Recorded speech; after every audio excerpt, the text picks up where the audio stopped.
கர்த்தருடைய வேதத்தில் பிரியமாயிருந்து இரவும் பகலும் அவருடைய வேதத்தில் தியானமாயிருக்கிற மனுஷன் பாக்கியவான். அவன் நீர்க்கால்களின் ஓரமாய் நடப்பட்டு தன் காலத்தில் தன் கனியை தந்து இலையுதிராத மரத்தைப் போல் இருப்பான். அவன் செய்வதெல்லாம் வாய்க்கும்.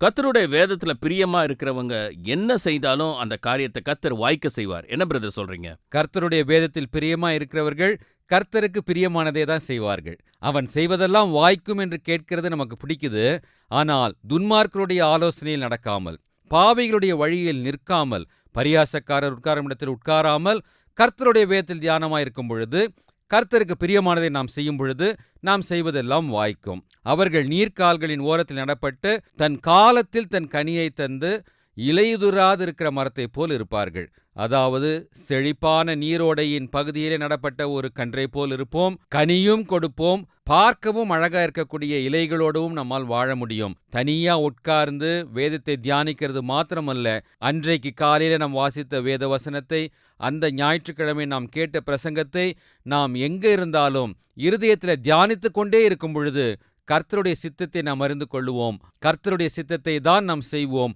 அப்பொழுது நாம் செய்வதெல்லாம் கர்த்தர் வாய்க்க செய்வார். இது உங்கள் வெற்றியின் நாள்.